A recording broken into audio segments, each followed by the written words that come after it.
오늘 말씀의 제목은 진리를 알고 진리 안에 사는 것. 진리를 알고 진리 안에 사는 것입니다.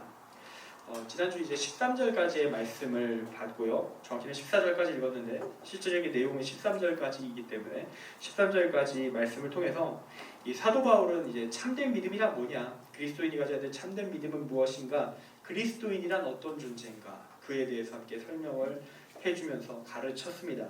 그리고 이제 14절 오늘 말씀부터 사도 바울은 이 올바른 정의에 온전한 그리스도인답지 못한 모습을 보이고 있는 그런 잘못된 이단들이라고 할 수 있는 사람들, 교회에 그럼에도 불구하고 남아있는 사람들, 어느 정도 인지도와 영향력도 있지만 명백히 잘못된 믿음을 가진 자들, 그들을 어떻게 처리할 것인가, 이미 있는데 그들을 어떻게 처리할 것인가에 대해서 이야기하기 시작합니다. 우리는 이 말씀을 그냥 대충 지나갈 필요면 안 되는 말씀이라 할 수 있어요. 어떤 이상한 사람들의 이야기구나, 나와 상관이 없구나. 그게 아니라 우리 이미 진리를 잘 몰라서 잘못된 것들에 빠져 살고 있는 사람들과 수많은 이단들과 함께 이 땅에서 살아가고 있습니다. 전혀 몰랐는데 어느새 나의 지인이 가족 중 일부가 이단에 빠진 경우를 발견할 수도 있어요. 또는 알고 보니 나를 친구로 삼아서 나에게 다가올 줄 알았는데 알고 보니 작전이었더라. 이런 경우들도 있습니다. 신천지 인구가 한 25만, 26만 된다고 하죠. 공식 통계가. 대략 그 정도로 제가 검색해서 본 기억으로 한 거라 저도 확실한 건 20만 원 넘어요. 걔네들 15만, 14만 4천을 넘었기 때문에 세부 랭킹전 들어가면서 그 안에 들어가려고 열심히 싸우고 있는 상황인데, 어쨌든 꽤 많은 수가, 신천지만 해도 이만하고 각 이단별로 따져도 적어도 몇만 단위, 몇십만 단위는 우리나라 이단만 그렇게 있습니다. 전 세계급으로 하면 몇백만, 몇천만의 이단들로 그 정도의 인구를 보유한 이단들도 존재해요. 우리 주변에 그냥 있다는 이야기입니다. 그리고 꼭 이단만이 아니어도 성경에 대한 정확한 지식을 모르는 사람들, 복음, 진리에 대해서 잘 모르는 상태라 기독교에 대해서 약간의 좀 의심, 그 잘 모르는 것 때문에 의심에 빠져서 신앙을 버리거나 또는 그걸 제멋대로 재구성해서 믿는 것 같은데 실제로는 이상하게 믿는 사람들, 교회 내에서 가끔 발견하게 됩니다. 조금만 더 공부를 제대로 했다면, 누군가가 좀 도와줬다면 절대로 흔들릴 리 없는 문제, 잘못된 길로 빠질 이유가 없는 문제임에도 몰라서 신앙을 버리거나 뒤틀린 신앙을 가진 채 살아가는 사람들이 있다는 이야기예요. 그리고 이게 정말 무서운 것이, 이렇게 한번 이단에 한번 빠지면 신앙을 버렸든 뭐든 간에 나름의 확고한 입장을 세운 거잖아요. 신앙을 버렸든 이단에 빠졌든. 그러고 나면 정상궤도로 돌아오는 게 정말 어렵습니다. 왜냐하면 사람은 모두 자기 자신을 어느 정도는 다 사랑하고 있거든요. 자신의 결단을 신뢰합니다. 내 결정은 틀릴 리 없다라는 나름의 확신이 있습니다. 이 결정을 다시 깨부숴야 되는 건 정말 어려운 거예요. 내가 그동안 바보 천치였습니다. 그동안 그 내용 하나 잘못 알아서 그동안 온전한 신앙을 버렸었군요.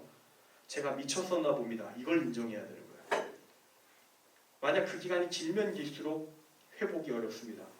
한 20년간 미친놈으로 살았다라는 거를, 정신병원에 들어갔다 나온 것도 아니고 신앙의 차원에서 봤을 때 내가 20년간 미친놈으로 살았다는 사실을 인정하는 게 쉽지 않은 거예요.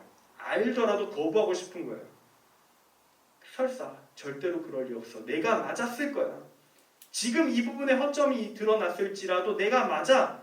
라고 끝까지 우기는 사람들 가끔 만나게 됩니다.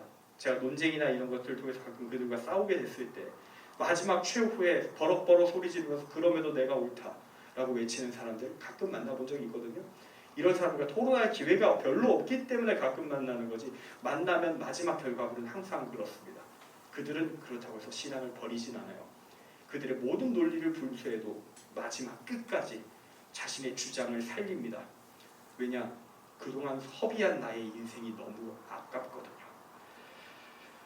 그래서 지금 우리가 사실 추구해야 되는 것은 뭘 해야 되는 거냐?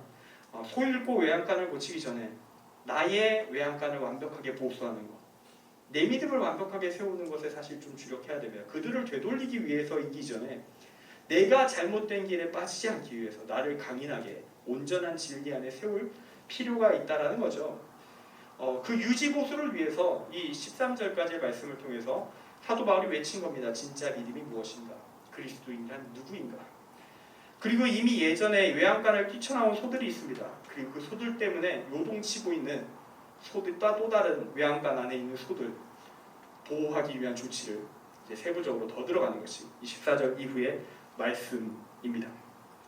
오늘 말씀을 통해서 말씀의 제목처럼 우리가 진리를 알 수 있기를 원합니다. 그리고 그 진리 안에 산다는 게 뭔지까지 우리가 함께 알아갈 수 있기를 소망합니다.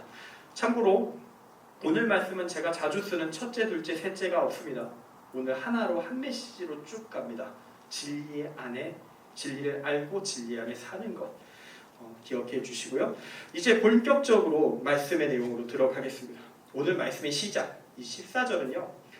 그들로 이 일을 기억하게 하여라는 말씀으로 시작합니다. 여기서 기억해야 할 것이라는 것은 이 일이라는 것은 앞에 있는 말씀 디모데후서 2장 10절부터 13절까지의 말씀을 의미하는 거예요. 읽어드리면 이렇습니다. 성경이 있으신 분은 그냥 같이 보시면 더 좋고요. 그러므로 내가 택함 받은 자들을 위하여 모든 것을 참음은 그들도 그리스도 예수 안에 있는 구원을 영원한 영광과 함께 받게 하려 함이라. 미쁘다 이 말이여 우리가 주와 함께 죽었으면 또한 함께 살 것이요 참으면 또한 함께 왕노릇 할 것이요 우리가 주를 부인하면 주도 우리를 부인하실 것이라. 우리는 미쁨이 없을지라도 주는 항상 미쁘시니 자기를 부인하실 수 없으시리라. 아멘. 사도 바울은 이 그리스도인이라면 마땅히 20에서 13절 말씀을 분명히 기억하고 살아야 된다라고 말하고 있습니다. 내용을 쉽게 말하면 이런 겁니다. 우리가 예수 그리스도를 믿는다는 것은 예수님의 삶 전체를 따른다는 것을 의미한다. 특히 십자가의 삶, 사랑의 삶, 희생의 삶 전체를 따른다는 것을 의미한다.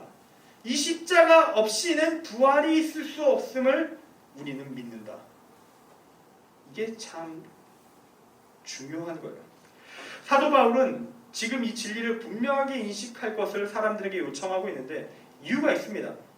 그가 생각하기에 이 진리를 정확하게 사람들이 인정한다면, 기억한다면, 받아들인다면 그리스도인의 믿음이란 개념에 예수님처럼 사는 것이 기본 세팅으로 포함되어 있으며 그러한 믿음만이 부활의 영광, 구원에 이를 수 있는 것임을 정말로 알면 지금 디모데후서를 쓰고 있는 바울에게 지금 들려오고 있는 소리를 교회 내에 분쟁 상황이 있다라는 그 소리가 종식으로 갈 수 있는 기본적인 조건, 최소한의 조건이 진리를 아는 것에서부터 시작될 수 있기 때문입니다.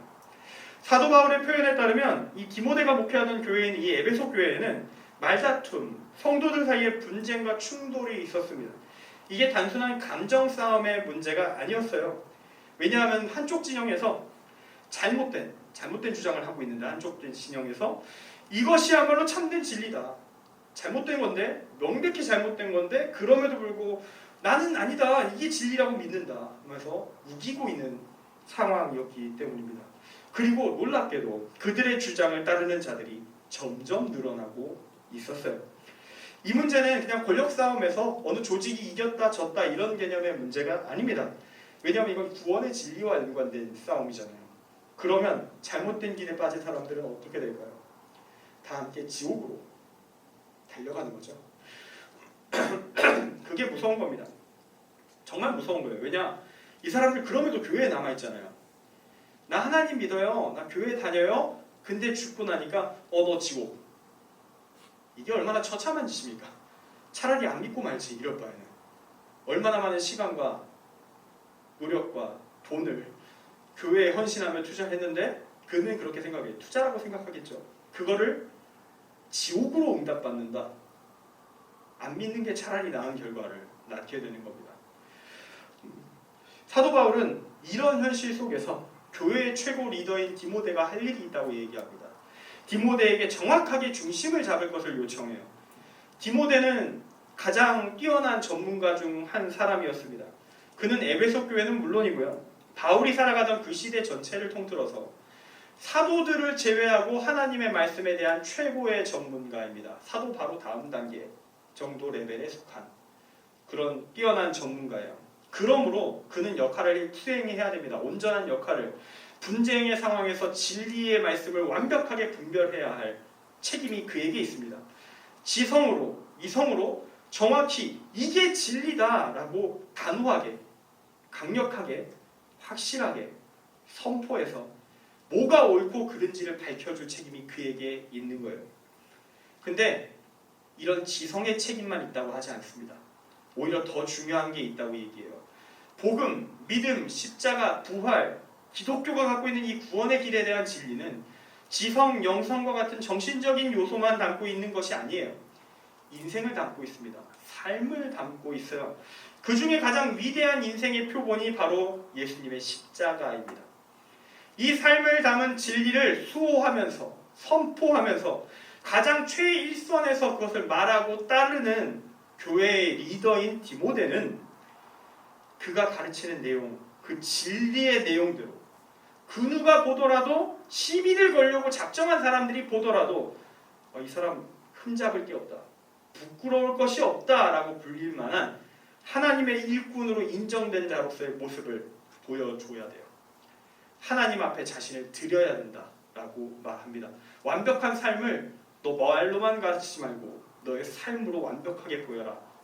너는 이 일을 완벽하게 리더로서 총책임을 가지고 달려야 될 리더로서 더더욱 완벽한 모습을 보여줄 필요가 있다라고 이야기하고 있어요. 특히 오늘 말씀에서 사도 바울은 삶, 행동에 강조점을 많이 둡니다. 때로 이 행동이라는 걸 강조하면 잘못 오해하는 사람들이 발생하는데요. 아니 구원을 행함으로 받는다고 이야기하는 거냐, 구원은 믿음으로 받는 것이야 하면서 히스테릭한 반응을 보이는 사람들이 가끔 있어요. 그런데 이건 오해입니다. 왜냐? 여기서의 행동, 여기서 말하는 지금 오늘 말씀에서 말하는 행동은 믿음 외에 더 추가적으로 부과되는 구원의 조건으로서의 행동이 아니기 때문에 그래요. 그냥 믿음 그 자체에 근본적으로 포함되어 있는 행동의 요소, 삶의 측면을 이야기하고 있는 겁니다. 당연히 우리는 믿는 것만으로 구원받습니다. 믿음만으로 충분히 구원받습니다. 근데 이 말을 이용해서 자꾸 아무것도 안 해도 된다라는 착각의 세계로 이끄는데 사용하는 위험한 케이스들이 있습니다. 착각하면 안 됩니다. 믿음 외에 추가적인 행동이 필요 없는 이유는, 왜 추가적인 행동이 필요 없냐면 이미 믿음 자체에 예수님을 따라 사는 게 포함되어 있는데 여기에 뭘 더 추가적인 행동을 넣어요? 더 붙일 게 없어요. 예수님 쫓아가기도 버거워요. 여기다 뭔 행동을 더 추가한단 말입니까? 그런 걸 추가하니까 문제가 됐는데 이런 거죠. 성 베드로 성당을 위하여 헌금을 하라. 면죄부를 팔겠습니다. 구매하십시오. 자, 여러분 헌물의 시간이 왔습니다. 지금 우리 교회에 뭐가 부족하네요. 100만 원 헌금하시면 당신의 인생에 축복이 가득. 자, 전 지금 가톨릭의 죄악과 기복주의식 개신교의 죄악을 같이 얘기했어요. 둘 다 문제입니다. 우리는 믿음 외에 추가적인 행동을 요구하지 않습니다. 믿음 안에 이미 온전한 행함의 요소가 이미 충분히 담겨 있기 때문에. 십자가 하나만으로 충분하다. 이 말은 믿음에 담겨있는 이 십자가의 삶만으로 더 이상의 행동 강조가 필요 없다라는 얘기지, 예수님만 죽으면 난 아무것도 안 해도 되네요, 이런 말이 아니라고요. 자꾸 믿음의 의미를 사고, 생각, 소리를 질러라, 외쳐라, 이 정도 수준으로 낮추려는 자들이 나오는 게 이 시대의 현실입니다. 하지만 그건 믿음이 아닙니다. 다시 말씀으로 들어갈 텐데요. 사도 바울은 오늘 말씀에서 특별하게 이 믿음의 참 진리를 가장 강력하게 선포하고 자신의 인생을 통해서 믿음의 오름의 표본을 보여줘야 될 디모데한테 이 믿음의 최종 형태를 갖출 것을 요구합니다. 그것은 바로 로마서 12장 1절에서 과거에 그가 이미 선포했던 메시지이기도 해요. 그러므로 형제들아, 내가 하나님의 모든 자비하심으로 너희를 권하노니 너희 몸을 하나님이 기뻐하시는 거룩한 산제물로 드리라. 이는 너희가 드릴 영적 예배니라. 아멘.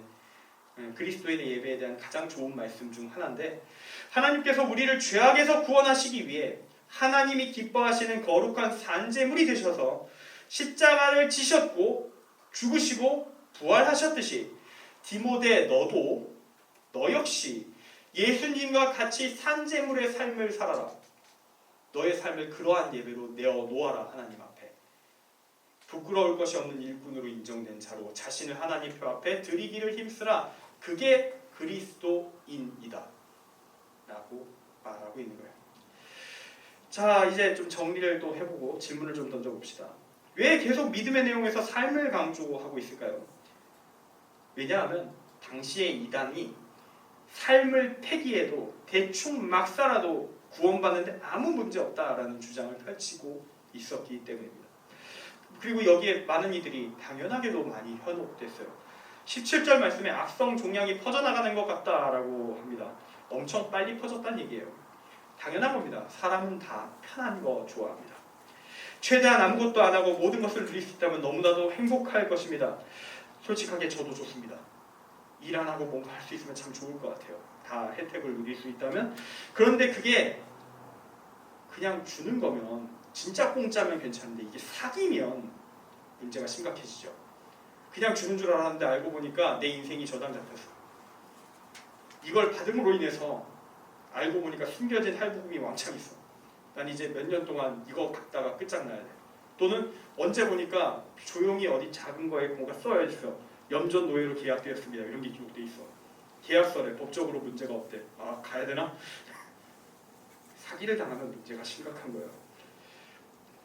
게다가 이게 구원의 문제면 돈 날라가고 몸 고생하고로 끝나지 않습니다. 지옥으로 가요. 그게 더 큰 문제죠.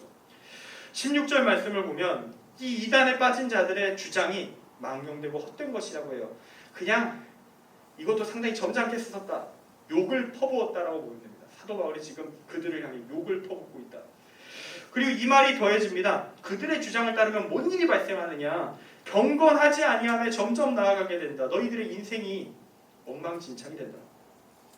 그리고 17절에 그들 중 주동자에 해당하는 사람의 이름이 등장합니다. 후메네오와 빌레도. 여기서 후메네오는 여러분이 만약 기억하고 있다면 정말 대단한 건데 디모데전서 1장 20절에 나오는 사람입니다. 제가 작년 10월 17일에 이 본문을 가지고 설교를 했는데 기억할 수 있을 리가 없겠죠. 아마도 다시 본문 보시면 볼 수 있겠지만 이게 제가 그때 이 후메네오 씨를 영지주의자로 소개했어요. 영지주의자다 이렇게 소개했는데 영지주의자는 어떤 사람들이냐? 특별한 영적인 지식, 신에 이르는 지식, 진리 나름대로 그런 걸 좀 추구하던 사람들이었습니다. 근데 이 사람들의 사고의 특징은 뭐냐면요. 영혼과 육체를 깔끔하게 칼처럼 구분해서 산다. 그 육체를 쓰레기로 보고 영혼을만 중시한다라는 특징이 있습니다. 육체를 저열하게 여기는 사람들이에요. 이 사람들이 그러면 이 땅에서 사는 삶에 진지했을까요? 몸을 무시하는데 진지할 리가 없죠. 자기들 딴에는 진리를 얻었다고 시작한 어느 시점부터 그들의 인생은 정말 막장으로 갑니다. 그래서 디모데전서 1장 19절에서 그들의 상황에 대해 이렇게 말하고 있어요. 양심을 버렸다. 진정한 의미에서 기독교인으로서의 믿음도 버렸다. 그렇다면 이 사람들이 이렇게 인생과 삶을 등한시하게 된 이유가 무엇인가? 구체적으로 그들은 어떤 주장을 피면서 이런 엉망진창의 삶을 살았는가? 18절에 그들의 틀린 주장이 나와 있어요. 부활이 이미 지나갔다. 그게 그들의 주장이었는데요. 이 말이 좀 어려울 수는 있습니다. 당시 용어고 요즘 안 써요. 요즘 안 쓰는 방식이기 때문에 조금 공부가 필요합니다. 고린도전서 5장 17절 말씀에 이런 말씀이 있습니다. 그런즉 누구든지 그리스도 안에 있으면 새로운 피조물이라 이전 것은 지나갔으니 보라 새 것이 되었도다.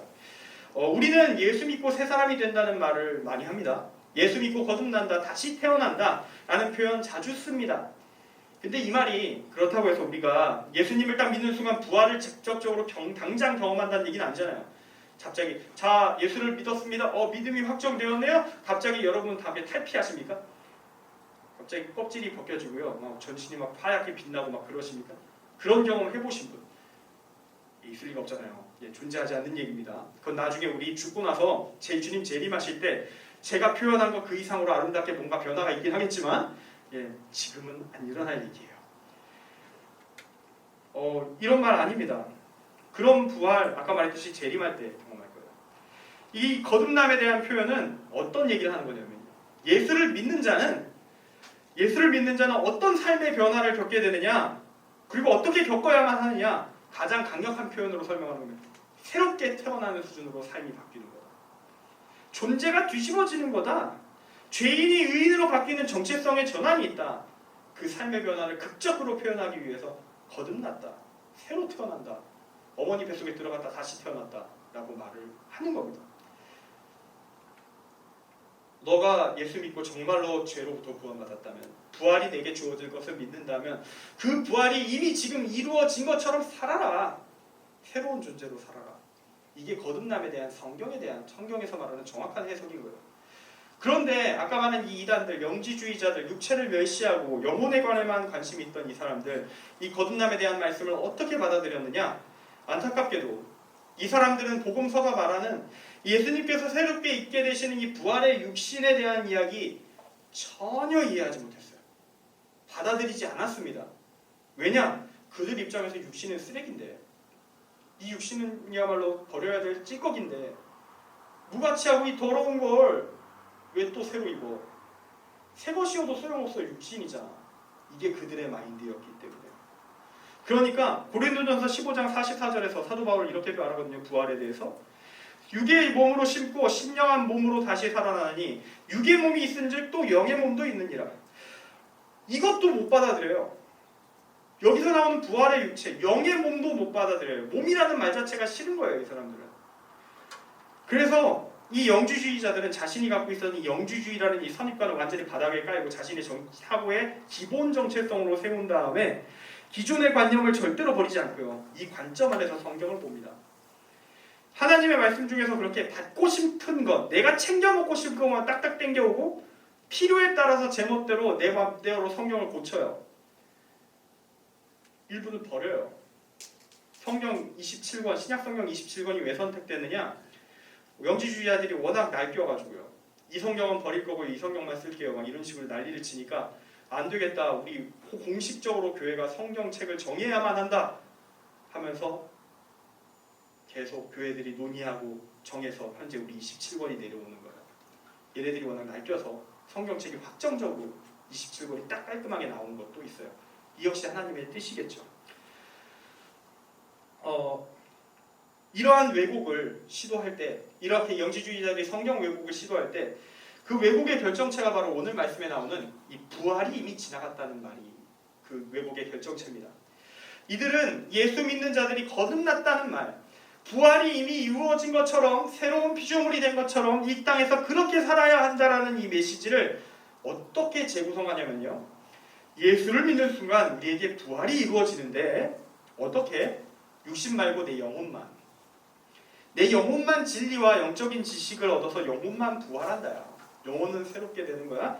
영혼이 거듭나는 거야. 그러니까 이들에게 정통 기독교가 말하는 부활이라는 개념은 없어요. 그냥 자기들이 만든 가짜 부활만 있습니다. 이들에게 부활은 영의 부활로 끝이에요. 영의 변화로 끝이에요.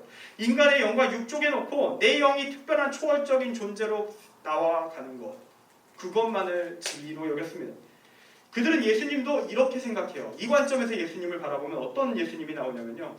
예수님은 이미 부활을 이루신 존재, 플라톤 철학에서 말하는 이데아를 이루신 분, 진리 그 자체이신 위대한 진리이신 신이시오. 이렇게 바라보는데 그분에게 있어서 십자가에서의 죽음은 어떤 거냐? 육신이라는 쓸데기 없는 껍데기를 벗는 거, 또는 원래 육신을 보여주셔서는 안 되는데 육신을 입은 것처럼 하는 게 일종의 쇼다. 인간들을 속였다. 악마도 속였다. 이런 식으로 육체를 거부합니다. 성경에 나오는 예수님께서 잘자들에게 창자국 보여주시고 손 뚫린 자국 확인하라는 이야기, 다 쇼다. 무지몽매한 제자들을 인도하기 위한 예수님의 장난이다. 나름의 전략적인 시도다. 이런 식으로 하는 거예요. 다 아닌데. 전략적인 시도 아닌데 진짜 육체의 부활이 있다는 걸 보여주기 위한 건데 그걸 다 쇼라고 재구성합니다. 그래서 이들은 이렇게 얘기해요. 우리가 영적인 지식을 획득하는 순간 우리의 육신은 벗어버릴 껍데기에 불과하잖아. 그러니까 이 껍데기로 하는 모든 죄악이 무슨 문제가 있겠어. 다 해도 돼. 다 해도 돼. 뭔 짓을 해도 너는 구원받는다. 뭔 짓을 해도 천국 간다. 뭔 짓을 해도 하나님께 갈 수 있어. 이렇게 말을 했어요. 이들이 그럼에도 죄를 잘 짓진 않아요. 왜 안 짓을까요? 감옥 가거든요. 인생 즐겁고 행복하게 살아야 되는데 감옥 가면 싫잖아요. 사회의 법은 철저하게 지킵니다. 사회의 법이 허용하는 법은 잘 지켜요. 잘 먹고 잘 살아야 되니까. 하지만 윤리의 영역은 내 맘대로 해도 됩니다. 이게 그들의 삶의 모습이에요. 그리고 이 이단들의 논리, 영의 변화만을 이야기하는 이 논리 사람들에게 정말 잘 먹혀요. 아까 말했듯이 편하거든요. 편해지거든요. 적당히 믿어도 믿는 것 같거든요. 정통 기독교에서 말하는 믿음으로 얻는 부활이라는 것은 예수님처럼 이 땅에서 육체를 가지고 고난을 뛰어넘어 하나님의 뜻을 따라 살아가는으로써 증명되고 이루어지는 것입니다. 그 과정에 고달픔이 있죠. 십자가에 질 것들이 있습니다. 인생의 십자가가 있어요. 하나님 도와주십니다. 왜냐? 의인의 길을 걷는데 도와주셔야죠. 예수님 도와주신 것처럼 도와주십니다. 능력으로 임하셔요. 근데 그래도 힘들어요. 그러나 영지주의자들이 말하는 것처럼 부활이라는 게 그냥 영에 거듭나 영이 초월적이 되고 그런 거고, 이 땅에서 육신을 어떻게 살든지 이 초월적인 영혼은 불멸한다? 그럼 인생 고달프게 살 이유가 하나도 없잖아요. 그냥 내 멋대로 살면 되는 거예요. 의인으로 살 필요가 없어요. 의롭게 살 필요는 더더욱 없어요. 그냥 내 행복만 추구하며 살면 그뿐이에요. 정의와 사랑 필요 없습니다. 나만 좋으면 됩니다. 그래도 천국 가는데 아무 지장 없다. 이렇게 생각하는 거예요. 내 욕구를 충족해주는 좋은 종교가 나오는 겁니다. 편한 신앙이 나옵니다. 그렇게 사람들이 이단에 빠져요. 이런 이단이 현재 존재하는 이단 중에 구원파가 가장 대표적이죠. 그렇게 이들은 예수 그리스도의 십자가의 삶을 버리고 오직 부활의 영광만 가져오려 시도합니다. 그러나 이건 거짓말이에요. 십자가와 부활은 무조건 같이 가요. 십자가 없이 부활은 없어요. 우리는 십자가를 져야 해요. 그래야 부활의 구원이 있어요. 나의 십자가가 예수님 시대처럼 못 박히는 그 버전은 아닐지라도 각자 져야 될 것들이 있어요. 하나님의 사명이 있어요. 이어지는 19절 말씀은 분명하게 이 진리를 선포하고 있습니다. 그러나 하나님의 견고한 터는 섰으니 인침이 있어 일렀으되 주께서 자기 백성을 아신다 하며 또 주의 이름을 부르는 자마다 불의에서 떠날지어다 하였느니라. 아멘. 예수님께서는 자기 백성을 아십니다. 모든 인간을 아십니다. 왜냐? 살아보셨으니까요. 이 육신의 영역을 무시하지 않으셔요. 이 육신으로 오신 분이신데 무시할 리가 있겠습니까? 그 육신을 가지고 태어나셨어요. 육신을 저열하게 생각한다? 그건 니들 생각이고, 그렇지 않아. 육신은 절대로 저열하지 않아. 하나님은 육신을 그렇게 여기신 적이 없어. 육신을 오히려 터로 삼고 구원의 터전으로 삼는다. 그게 하나님의 뜻이다.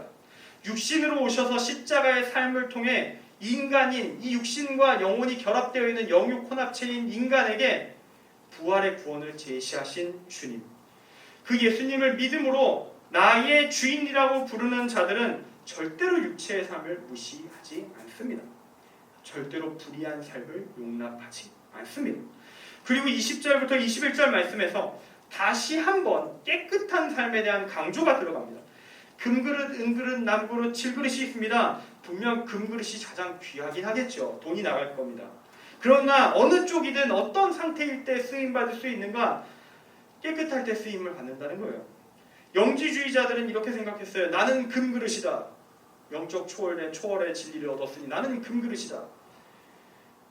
우리는 특별한 우월한 영적 지식을 가진 본질 자체가 급이 다른 저열한 것들과 급이 다른 금과 같은 존재다. 마치 옛날 귀족들이 우리에겐 푸른 피가 흐른다 이런 말을 했었다는 것처럼 우린 종자가 달라 이것들아 라고 말하고 있었는데, 그들을 향해 사도 바울이 이렇게 말합니다. 너가 금이든 은이든 그게 무슨 상관이냐? 아 더러워. 지금 먼지 구덩이가 한 1m쯤 쌓였어. 너 금인지 모르겠어. 너 못 써. 라고 이야기하는 거예요. 금의 형체도 확인할 수 없는데 뭘 해? 일단 씻고 와라. 그렇게 말을 하는 거예요. 이 땅에서 사회적 지위가 무엇이냐? 돈이 얼마나 많냐? 얼마나 많은 학식이 있고 존경받느냐? 다 중요치 않다. 심지어 성경 말씀에 대한 지식과 지혜가 있으면 무슨 소용이 있냐? 너가 죄를 짓고 있는데, 악인인데, 비윤리적인데, 남들을 시험에 빠지게 하는데 그 많은 지식이 무슨 소용이 있단 말이냐? 하나님이 쓰시기에 합당치 않다. 하나님을 욕되게 하지 말아라. 이런 말씀이 나가는 거예요. 이어서 마지막으로 사도 바울은 디모데에게 이 이단에 빠진 무리를 다스릴 지침을 이야기합니다. 디모데는 젊은 목회자였어요. 아직 젊어요. 그렇기 때문에 30대, 40대 그 정도 급이기 때문에 22절에서 그가 빠질 수 있는 대표적인 유혹의 문제를 언급합니다. 청년의 정욕을 피하라. 사람은 실수할 수 있다. 그러니까 넌 더더욱 조심해라. 이렇게 얘기를 해주고요. 그에게 앞에서도 강조했지만 또다시 한번 의로운 삶이 무엇인지 보여주는 올바른 표본으로 인생을 살아야 한다. 너는 목회자다. 그것도 최고 책임자급의 목회자다. 주를 깨끗한 마음으로 부르는 자들과 함께 의와 믿음과 사랑과 화평을 따르라. 당부합니다. 그리고 23절에서 그 이단들을 상대할 때 옳고 그름을 따지는 논쟁, 심지어 그 논쟁에서 승리한다고 해도 아무 의미 없을 거다라고 얘기합니다. 저도 지금까지 참 많은 논쟁을 하고 살아왔어요. 적어도 신학을 하고 목회를 하면서 신학, 성경에 대한 학문적인 논쟁에서는 나름 져본 적이 없다고 자부합니다. 서로가 인정하고 넘어간 적은 있을지언정 교수님과도 즐겁게 대화했었던, 논쟁을 즐겼었던 게 저입니다. 그런데 그 논쟁을 하면서 슬픈 경험들이 몇 차례 있어요. 자세히 얘기하면 조금 어려운 얘기, 힘든 얘기들이 나오기 때문에 다 얘기하지 않고 단순화해서 이야기할 텐데, 이런 겁니다. 제가 논쟁에서 이겼어요. 제가 옳음이 증명됐어요. 확실하게. 정확한 성경 해석을 제가 제시했어요. 상대편이 졌어요. 근데 제가 이긴 상대방이 나보다 공식적인 권위 해석 위에 있어요. 그는 자신이 졌음을 인정하고 싶지 않아 했어요. 다른 방식으로 안갚음을 해옵니다. 그리고 자신의 주장도 끝까지 바꾸지 않아요. 명확한 증거들, 누가 봐도 확실한 증거들이 제시돼도 그는 바뀌지 않습니다. 그는 진리보다 뭐가 맞느냐 그것보다 나의 권위가 너 때문에 실추되었다는 게 더 뼈아팠던 것 같아요. 이처럼 아까 말한 이 영지주의자들과 논쟁을 한다 칩시다. 당대의 철학, 성경에 대한 지식 다 총동원해서 모든 주장 논파한다고 칩시다. 그들이 바뀔까요? 안 바뀐다는 겁니다. 그들은 악을 쓰면서 오히려 다른 방식으로 보복을 하려고 덤벼들 거예요. 자, 선동과 날조라는 게 무엇인지 보여줄게요. 결국 이긴 놈이 승리하는, 이긴 놈이 진리가 되는 거야. 하는 형태의 작업이, 전쟁이 발발하는 걸 보게 될 거라는 거죠. 끔찍하죠. 이게 더 훨씬 안 좋습니다. 다행히 지금 디모데는 좀 더 상황을 정리하는데 유리한 입장에 있었어요. 그는 에베소 교회의 최고 담임 목회자, 거기 목회자들 중에 최고 레벨의 목회자였기 때문에 디모데를 싫어하더라도 에베소 교회에 있다면 그의 설교를 들을 수밖에 없다. 그의 가르침을 받을 수밖에 없다. 좀 더 유리한 조건 속에서 그는 이 문제를 수습할 수 있는 권위와 권한과 직책을 갖고 있었습니다. 그는 그걸 기반으로 가르칠 수 있었어요. 저들이 어떤 방식으로 공격을 해오든지 공식적인 자리에서 가르칠 수 있는 자리가 있으니까 바울은 그것만이 답이라고 이야기합니다. 싸우지 않고 싸움을 걸어와도 웃어 넘겨라. 온유한 마음으로 끝까지 말씀 자체를, 그냥 진리 자체를 가르쳐라. 듣든 못 듣든 계속 가르쳐라. 계속 대화하라. 포기하지 말라. 정말 안 되면 나가게 할 수밖에 없겠지만 그렇게 그들에게 회개의 기회가 혹시 주어진다면 돌아올 수 있도록 그렇게 하는 게 너가 할 일이다. 그리스도인다운 일이다. 라고 말합니다. 오늘 말씀이 꽤 길었습니다. 이제 마무리하겠습니다. 우리에게 적용할 건 사실 하나밖에 없어요. 말씀은, 진리는 지식만이 아니다. 구원은 지식으로 끝나지 않는다. 예수님의 십자가 부활에 대한 지식을 아무리 많이 쌓는다 하는데 그건 아무 소용이 없다. 그걸 쌓았으면 그대로 살아라. 그대로 살아라. 각자 삶의 환경이 다르기 때문에 사는 방식은 다 다릅니다. 단 하나만 생각하십시오. 나는 희생할 수 있는가? 나는 사랑할 수 있는가? 나는 어떤 내가 속해 있는 공동체가 너무나도 문제가 참 많고 어두칙칙하고 고쳐야 될 게 너무나도 많은데 난 이 공동체를 사랑할 수 있는가? 난 이 공동체를 사랑하기 때문에 이 공동체의 올바른 길로 나아가는 위해서 최선을 다해 도전해 볼 수 있는 게 지금 내게 어디까지 있을까? 어려워요. 엄청 어려운 얘기 하는 거예요. 예. 여러분은 아직 젊기 때문에 더더욱 어려워요. 보통 현실은 어떻게 되냐면요.